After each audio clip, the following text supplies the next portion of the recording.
ভদ্রমহিলা বলছে, এই যে 6টা মাস ম্যাডাম আমি আপনাকে কি বলবো, আমি ইউটিউব দেখা বন্ধ করে দিয়েছিলাম, কারণ আমার ইউটিউব চ্যানেলে শুধু নেগেটিভ এনার্জি কি করে রিমুভ হবে, নেগেটিভ এনার্জি থাকলে কি বুঝবেন, এবং আমি এদের অনেকের সাথে যোগাযোগ করেছি, আলটিমেট আমার কিচ্ছু হয়নি। ব্যাপারটা হচ্ছে যে আমরা একটা জিনিস যখন দেখি, অ্যালগোরিদম এরকম সেরকম টাইপের কয়েকটা পাঠায় আমাদের ফিডে, ইউটিউবে, ফেসবুকে, হোয়াটএভার, তারপরে কি আমরা সেগুলো যদি আবার দেখি তখন বারবার করে আসে। কিন্তু ভদ্রমহিলা বলছেন দেখেনি, কিন্তু ওনার সামনে আসছে, কন্টিনিউয়াসলি আসছে। এটা খুব উইয়ার্ড একটা ব্যাপার। মানে তাহলে বলতে হবে যে এখন সোশ্যাল মিডিয়ার যে স্ট্রাকচার প্রেডিক্ট করে ফেলেছে যে বাড়িতে ভূত আছে বা এরকম নেগেটিভ এন্টিটি রয়েছে। যদি তুমি বলো এনার্জি করিয়েছে, হতে পারে মুক্তি পেতে চাইছিল মেবি। এক্স্যাক্টলি এই জন্যই ও ভদ্রমহিলা বুঝতে পারতেন না কেউ যেন কিছু বলছে। অ্যাকচুয়ালি যে স্পিরিট, তার এটা টেন্ডেন্সি ছিল না ভয় দেখানো, সে অ্যাকচুয়ালি রিলিজ হতে চাওয়ার জন্য, কিন্তু অনেক সময় রিলিজ হওয়ার জন্য কিন্তু অনেক সময় এরা অনেক ইঙ্গিত দেয়। আমরা সবসময় ভাবি ভয় দেখাচ্ছে, এটা নয়, কিন্তু মেয়েটি ভয় পেয়েছে এবং ওটা যে ইঙ্গিত, এই যে হাত দিয়ে ব্লাড পড়ছে, অ্যাকচুয়ালি মেয়েটা কি হাতের শিরা কেটেছিল, তাই হাত দিয়ে ব্লাড পড়ছে, কারণ ও তো ওইভাবেই মারা গেছে। কিন্তু এখানে একটা প্রশ্ন আসে, ওদের মানে মেয়েটির বাবা মা শ্রাদ্ধ করিয়েছিল, 3 দিনে কাজ করিয়েছিল, অপঘাতে মৃত্যুর যা যা রিচুয়াল হয় সবকিছু করিয়েছিল, তার এক বছর তখনো হয়নি, 1 বছর তখনো হয়নি।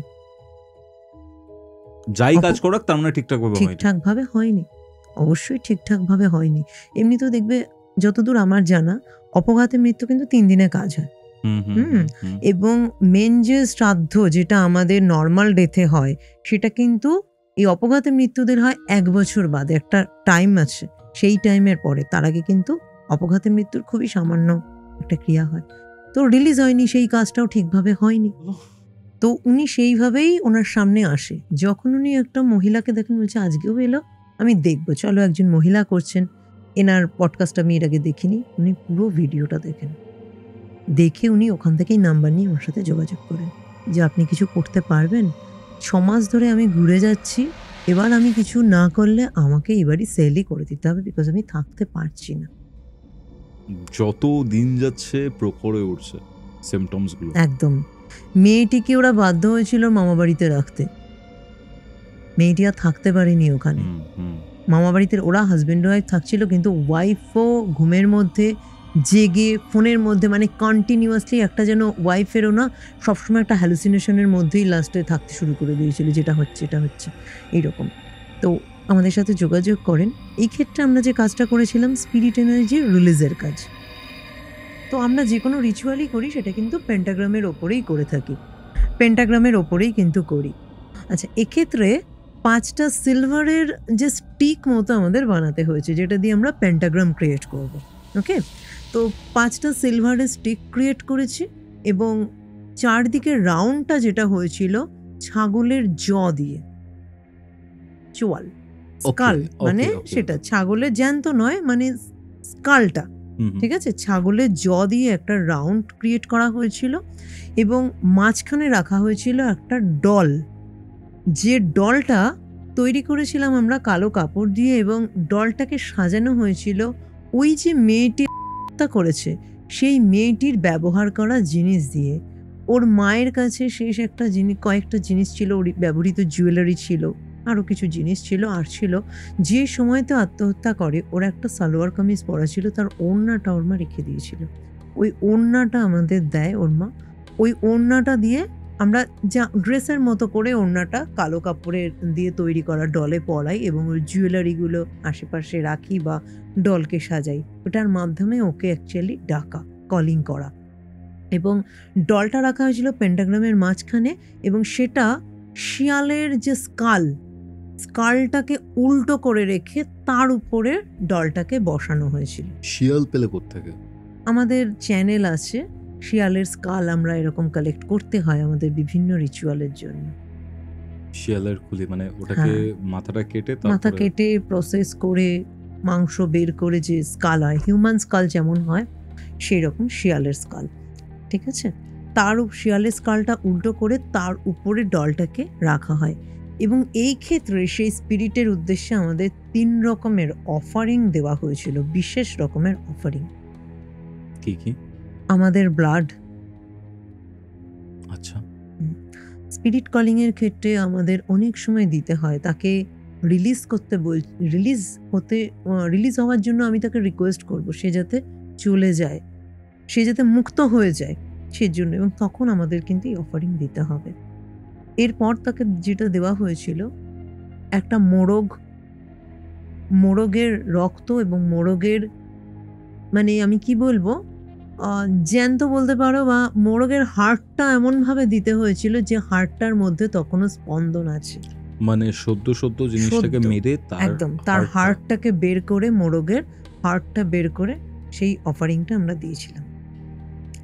এরপরে দেওয়া হয়েছিল একটা পাঠা স্যাক্রিফাইস করতে হয়েছিল, পাঠার ব্লাড এবং একটা পাঠার পুরুষাঙ্গ কেটে দেওয়া হয়েছিল।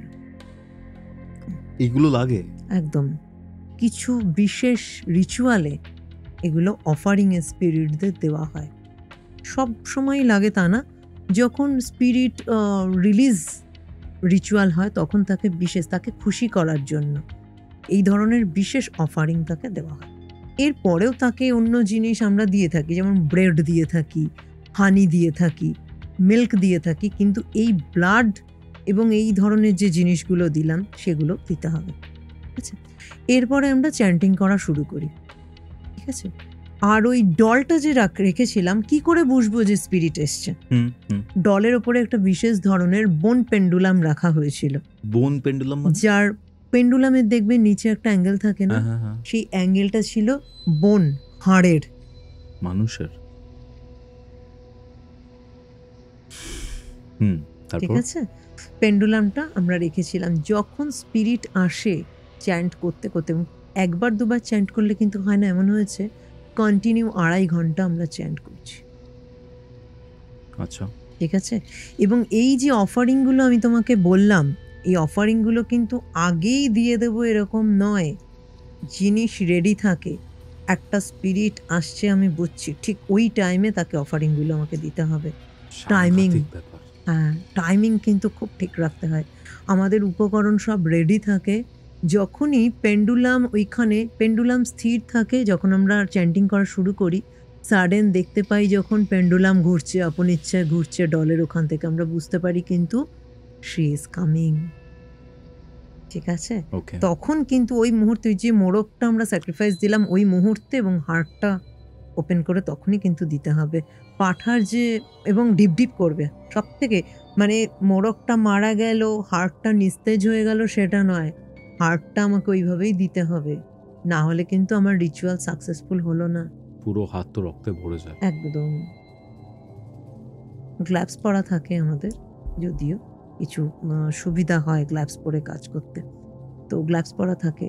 এবং পাঠার যে রক্ত দেওয়া বা পাঠার পুরুষাঙ্গ দেওয়া সেটাও কিন্তু তখনই করতে হবে। এবং এই স্পিরিট আসার পরে মোটামুটি যদি আমরা বলি সময় ধরো 30 মিনিট থাকে maximum, as soon as possible আমাদের কমপ্লিট করতে হয়, কারণ তারপরেও তাকে এই অফারিংগুলো দিলাম তাকে, এবং আমি কি করে বুঝবো যে সে রাজি হচ্ছে? আমায় কিন্তু তাকে রিলিজের যে, তাকে রিকোয়েস্ট করছি আমি যে তুমি রিলিজ হয়ে যাও, রিলিজ হয়ে যাও। এটা কিন্তু পর্তুগিজ চ্যান্টিং রয়েছে স্পিরিট রিলিজ করা, সেই চ্যান্টিং করতে হয়। এবং আস্তে আস্তে দেখি যে যখন সে আসছে না, তখন পেন্ডুলামটা কি হয়, জোরে আস্তে আস্তে ঘুরতে থাকে, এবং ঠিক যখন সে আমার রিকোয়েস্টটা অ্যাকসেপ্ট করলো কিনা এটা বুঝতেও তখন পারি রিলিজ হলো কিনা, পেন্ডুলাম কিন্তু আস্তে আস্তে স্থির হতে থাকে। তো এই ক্রিয়াটা হলো, আমরা রিচুয়ালটা করলাম, অফারিং দেওয়া হলো, এবং যখন পেন্ডুলাম আস্তে আস্তে স্থির হলো আমরা বুঝলাম সে আমাদের রিকোয়েস্ট অ্যাকসেপ্ট করেছে। ডল সমেত কালো কাপড়ে বেঁধে ওইভাবে আমরা রেখে দিলাম। এরপরের যে কাজটা হয়েছে সেটা ওর মায়ের হেল্প আমাদের লেগেছে, বিকজ লাস্ট কাজটা ওর মাকেই করতে হবে। সেটা হলো ফুল মুনেরতেই আমাদের এই কাজগুলো হয়। ফুল মুনের যেদিন লাস্ট ডে থাকে, রাত 12টার পরে, তখন আমাদের যে কলরন আছে, কড়াইয়ের মতো হাড়ির মতো লোহার কালো রঙের হয় কলরন, আমরা রাখি মাঝখানে, এবং আমাদের হাতে থাকে শিয়ালের জ, হ্যাঁ, জটা থাকে তখন। থাকে, আমরা তখনও চ্যান্টিং করি, বিভিন্ন স্পেল করি এবং তার মাকে একটা কাজ এখানে করতে হয়।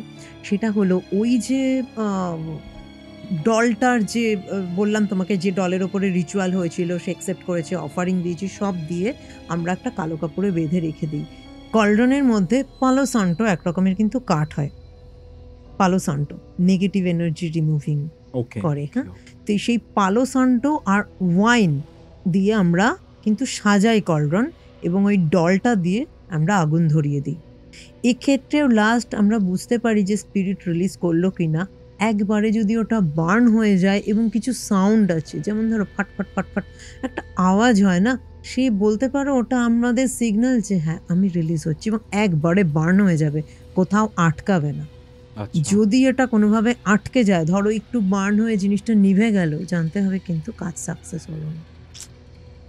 এবং ওর মা যখন এটা পোড়াবে, আগুনটা দেবে, ওর মাকেও কিন্তু আমরা একটা চ্যান্টিং বলে দিয়েছিলাম, এই চ্যান্টিংটা আপনি করুন এবং হাসতে হাসতে তাকে বিদায় করতে হবে।